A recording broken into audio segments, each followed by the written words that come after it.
Halo semuanya, perkenalkan saya Tommy. Pada video ini saya akan menjelaskan terkait perhitungan proses costing dengan menggunakan first in first out method atau yang biasa disebut dengan FIFO. Nah, untuk penjelasan kali ini adalah untuk perhitungan departemen satu karena diasumsikan perusahaan memiliki lebih dari satu departemen. Dan referensi buku yang saya gunakan adalah Hongren's Cost Accounting. Oke, jadi untuk perhitungan proses costing dengan FIFO method di sini, kita perlu ketahui terlebih dahulu FIFO yang dimaksud adalah definisinya barang yang pertama kali masuk adalah barang yang pertama kali dikeluarkan. Tetapi untuk perhitungan proses costing di sini itu lebih menekankan pada arus biayanya, jadi bukan barang. Dan untuk cost flow of production-nya sama dengan metode weighted average, itu ada 5 step yang harus kita lakukan perhitungannya. Jadi, sekarang mari kita langsung mulai untuk perhitungan step satu terkait physical units. Di sini diketahui untuk work in process beginning sebesar 225. Kemudian kita tambahkan pada periode ini sebanyak 275 sehingga kalau kita totalkan akan menghasilkan to account for sebanyak 500 units. Dan 500 unit di sini adalah rencana yang akan kita proses produksi. Kemudian karena kita menggunakan metode FIFO, artinya yang harus kita selesaikan terlebih dahulu adalah yang beginning. Sehingga ini yang membedakan dengan metode weighted average. Kita akan menuliskan from beginning work in process terlebih dahulu. Dan ini yang akan kita selesaikan. Dan diketahui di sini from beginning work in process-nya sebesar 225. Kemudian diberitahukan informasi bahwa dari 500 yang akan ditransfer ke departemen selanjutnya itu sudah 400 units sehingga kita melihat dari from beginning work in process kita sebesar 225 untuk started and completed di sini kita harus isi kekurangannya. Jadi 400 dikurang 225 unit sehingga kekurangannya sebesar 175 unit dan inilah yang akan kita letakkan pada started and completed. Nah, started and completed yang dimaksud di sini itu artinya barang yang baru masuk saat itu langsung selesai juga pada saat itu, begitu. Dan kemudian kita untuk working process ending sebesar kita masukkan 100. Sehingga kalau kita totalkan untuk accounted for di sini sebesar 500 unit juga. Nah, perlu diketahui bahwa to account for dengan accounted for di sini itu haruslah sama besarannya. Jika kita berbeda, maka kita harus melakukan cross check kembali pada perhitungan mungkin di from beginning work in process-nya atau started and completed atau work in process ending-nya. Oke. Nah, jika sudah sama, maka sekarang kita bisa beralih ke perhitungan selanjutnya, yaitu step 2 untuk memperhitungkan equivalent units. Dan karena ini masih departemen pertama, maka kita akan memperhitungkan terkait direct materials dan conversion cost saja. Oke, nah kita mulai dari beginning work in process. Nah, diketahui bahwa tingkat penyelesaian untuk direct materials sebanyak 100% dan untuk conversion cost 60%. Maksudnya apa? Ini adalah tingkat penyelesaian yang sudah diselesaikan pada periode sebelumnya. Nah, artinya untuk periode ini maka kita akan memperhitungkan sisanya. Sehingga untuk direct materials, perhitungannya adalah 225, ini kita ambil dari step 1 ya, angkanya. Kemudian karena informasi menyatakan sudah 100% diselesaikan pada periode sebelumnya, sehingga perhitungan untuk departemen ini adalah 225 dikalikan 100 dikurangi 100% karena sudah 100% ya informasinya. Sehingga untuk periode ini direct materials kita tidak tambahkan lagi. Dan untuk conversion cost, karena dia baru selesai di periode sebelumnya 60%, sehingga di periode ini kita akan memperhitungkan sisanya. Sehingga perhitungannya adalah 225 unit dikalikan 100% dikurangi 60%, sehingga hasil menunjukkan 90 untuk conversion cost di bagian from beginning work in process.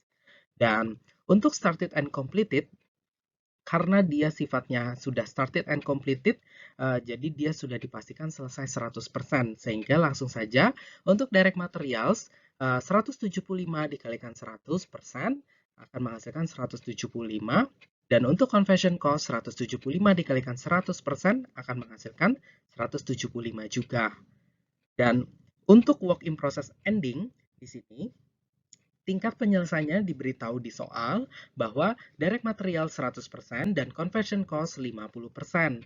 Sehingga perhitungannya adalah 100 unit yang kita ambil dari step 1 dikalikan 100% akan menghasilkan nilai 100 untuk direct materials, dan untuk conversion cost 100 dikalikan 50% akan menghasilkan angka 50.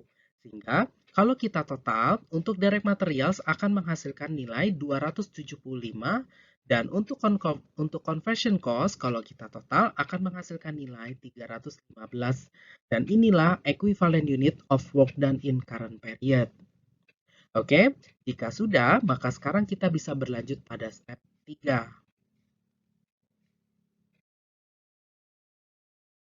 Nah, untuk step 3, di sini kita akan memperhitungkan work in process beginning, di mana diketahui bahwa direct material sebesar $18.000 dan untuk conversion cost sebesar $8.100. Sehingga kalau kita totalkan akan menghasilkan work in process beginning secara total production cost-nya sebesar $26.100. Kemudian kita tambahkan biaya pada periode ini, yaitu untuk direct material $19.800 dan conversion cost $16.380. Kalau kita total akan menghasilkan cost edit in current period-nya sebesar $36.180. Dan kita totalkan untuk direct materials sebesar $37.800 dan untuk conversion cost ini sebesar $24.480. Sehingga diketahui bahwa total cost to account for sebesar $62.280.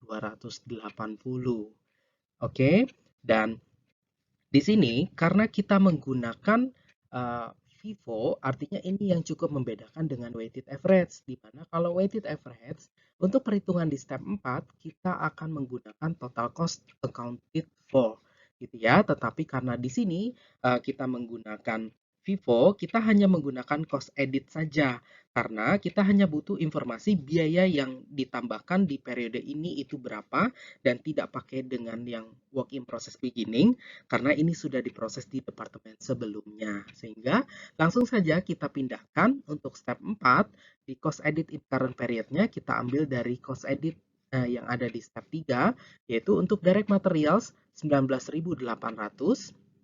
Kemudian untuk conversion cost 16.380 kita pindahkan ke step 4-nya. Dan kita bagi dengan equivalent unit yang sudah kita dapatkan dari step 2 untuk direct material sebesar 275. Kemudian kita bagi sehingga akan menghasilkan cost per equivalent unit untuk direct materials sebesar $72. Dan untuk conversion cost kita ambil dari step 2 juga sebesar 315, kemudian kita bagi, ini akan menghasilkan cost per equivalent unit sebesar $52. Nah, kemudian untuk perhitungan step kelima, di sini kita langsung saja pindahkan dari work in process beginning sebesar 18.000, conversion cost 8.100, kita tambahkan akan menghasilkan 26.100. Ini sama angkanya dengan yang ada di work in process beginning step 3. Oke, dan kemudian untuk selanjutnya kita bisa melakukan perhitungan pada cost edit to beginning work in process dengan menggunakan cost per equivalent unit dengan equivalent unit yang ada pada step 2. Sehingga perhitungannya ini adalah 0 dikali 72, 0 itu didapat dari step 2, 72-nya kita dapatkan dari cost per equivalent unit dari step 4. Kemudian untuk conversion cost-nya 90 dikali 52, 90-nya sama ya dari step 2 dan 52-nya dari step 4. Kemudian kita totalkan akan menghasilkan cost edit to beginning work in process secara total $4.680. Kemudian kalau kita total work in process beginning dengan cost edit to beginning work in process akan menghasilkan total from beginning inventory sebesar 30.780. Nah, kemudian untuk started and completed di sini Jangan sampai keliru ya. Artinya kita perlu ketahui bahwa yang tersisa tadi yang sudah kita perhitungkan pada step sebelumnya hanya tersisa 175. Sehingga 175 inilah yang kita perhitungkan kembali. Kita lihat dari step 2 juga ya. Dan jadi perhitungannya adalah 175 dikalikan 72 karena ini untuk kolom direct materials, kita ambil dari cost per equivalent dari direct materials. Kemudian 175 dikalikan $52, ini kita ambil dari cost per equivalent unit untuk conversion cost. Sehingga kalau kita totalkan akan menghasilkan started and completed sebesar 21.700. Dan total from beginning inventory ditambahkan dengan started and completed akan menghasilkan total cost of unit completed and transfer out sebesar $52.480.